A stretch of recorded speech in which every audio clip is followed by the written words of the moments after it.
멍 때리고 싶을 땐 데뷔TV. 도와! 도린이 여러분들 안녕하세요. 홍콩 배우 전문 유튜버 이경규입니다. 지난 영상에 올렸던 성룡의 사생활 및 인성에 대한 영상 반응이 생각보다 좋아서 이어서 2부 영상을 만들게 되었습니다. 1부 영상을 보지 않으신 분들은 오른쪽 상단 링크를 클릭하여 영상 시청 후 보시면 이번 영상에 더 집중이 되실 것 같습니다. 성룡은 홍콩에서 뒤세게 연루된 사생활 및 난잡한 여성 문제로 인해 그다지 평이 좋지 않습니다. 삽소리 없이 영상 바로 시작하겠습니다. 함께 보시죠.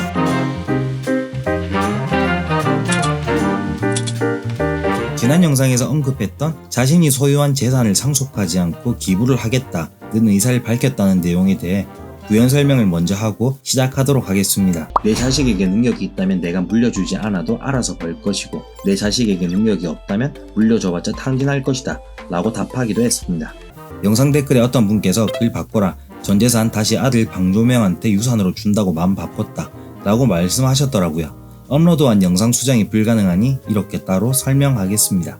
2015년 중화권 언론에서 대서특필되었던 향후 전 재산을 사회에 환원하겠다던 성룡이 한 매체와의 인터뷰에서 아들이 아니면 누구에게 주나 전 재산을 아들에게 줄 것이다.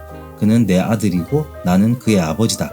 바꿀 수 없다고 밝혔다는 언론의 기사들이 쏟아져 나왔는데 이후 성룡은 한 프로그램에 출연해 명절이라 뉴스거리가 없어서 언론에서 거짓 보도를 내보낸 것 같다며 내가 한 말은 꼭 지킨다. 전 재산 기부에 대해 후회하지 않는다. 몇 년 전 이미 절반의 재산을 기부했다며 얼마 전 언론에서 말한 것은 내가 현재 하고 있는 일을 아들에게 물려주겠다는 것이다 라고 해명하기도 했습니다. 또한 그런 말이 나오고 있다. 상속에 대해 생각을 다시 하게 되었다 라는 말이 돌고 있지만 상속은 사람의 사망으로 인한 재산상 법률 관계의 포괄적 승계 뜻이죠.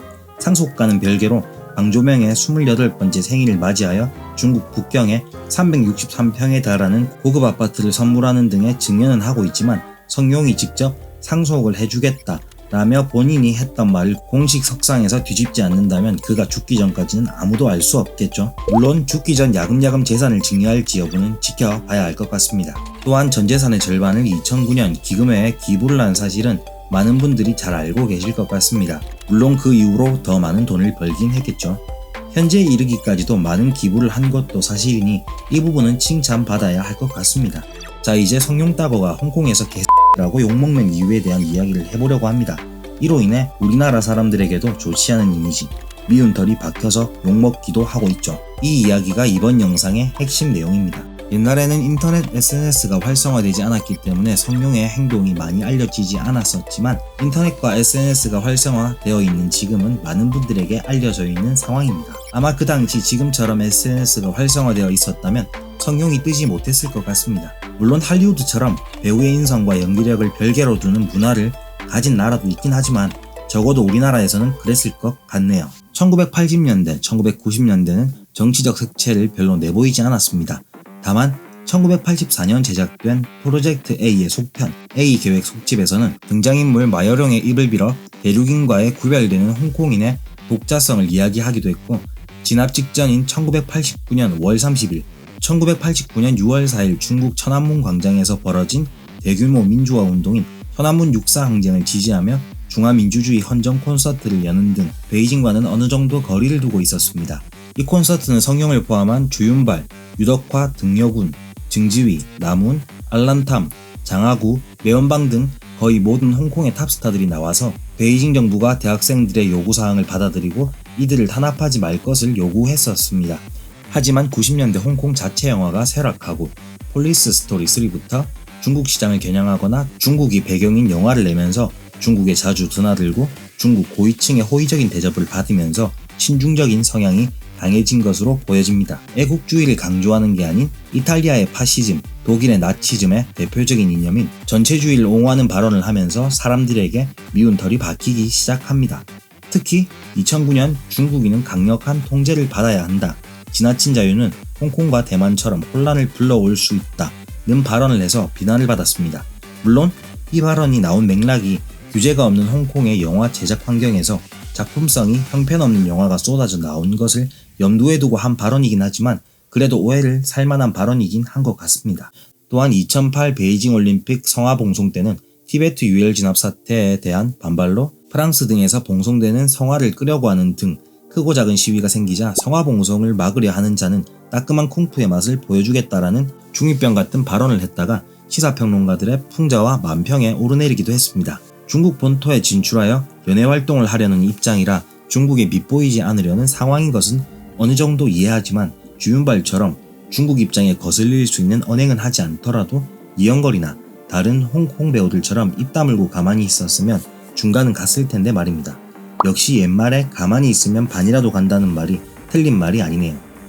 이런 발언들과 태도로 기회주의자로 비판받기도 하고 우리나라 사람들도 현재는 기회주의자라고 욕하는 분들도 많은 것 같습니다. 이전 제 성룡 영상만 봐도 성룡을 욕하는 댓글이 많이 달리더라고요. 힘들었던 홍콩과 미국에서의 연예계 생활을 겪었던 성룡이기 때문에 개인적인 경험으로 인해 중국 정부의 규제와 질서에 대안을 찾고 싶어 한다는 등 성룡의 의도가 단순한 기회주의자로 보기는 힘들다는 의견이 있긴 한데 본인의 의도는 앞서 이야기한 상속에 대한 내용과 마찬가지로 본인만 알 수 있는 거겠죠. 모든 것을 배제하고 생각하더라도 성룡이 친중국적인 정치 행보나 성향을 보인다는 것은 부인할 수 없는 사실인 것 같네요. 또한 2019년 8월 세계 어느 곳에서든 중국인으로서의 자부심을 느끼며 오성홍기는 전 세계인의 존경 대상입니다. 홍콩은 제가 태어난 곳이고 고향입니다만 중국은 제 조국입니다. 라고 발언한 바 있기도 합니다. 성룡의 포스팅은 중국 연예인들에게 정부가 지정해준 포스팅을 리포스팅한 것이긴 하지만 그래도 보기 좋진 않네요. 2015년 12월 대만 국립고궁박물원의 남부 분원 완공 기념식에 마행주 당시 총통 등과 함께 참석했는데 중화문화의 총본산으로서 국립고궁박물원의 위상이나 마행주 정부의 친중국적 양안관계 정책 등을 고려한 듯 보이지만 과거 대만의 민주주의를 비하했던 전력을 생각하면 엇갈릴 수 있는 행보라는 의견이 많습니다. 무튼 성룡이 박물관의 통전수수를 기증했는데 중요한 점은 이 작품은 진품이 아닌 모조품인 것으로 알려졌습니다. 어떻게 모조품을 버젓이 기증품으로 받아 전시할 수 있냐 등 많은 사람들에게 비난을 사기도 했고요. 이런 걸 보고 죽어도 욕먹는다고 하는가 봅니다. 도비TV. 이전 영상의 사생활 논란, 이번 영상의 정치적 성향 등 다양한 논란이 있지만 하나하나 열거하면 영상이 너무 길어지기 때문에 오늘 영상은 전 영상보다는 조금 짧은 분량으로 여기서 마무리하도록 하겠습니다. 어릴 적 동경의 대상에서 지금은 밉상의 대상이 된 조금은 아쉬운 성룡의 이야기였습니다. 다음 영상에서 더 좋은 영상으로 찾아뵙도록 하겠습니다. 오늘 영상 재미있으셨다면 구독과 좋아요는 도비에게 큰 힘이 됩니다. 물론 강요는 절대 아닙니다. 이렇게 쓱쓱 빌게 네가 개가 되라면 내 개가 된다. 거기 살랑살랑 멍 때리고 싶을 땐 도비TV.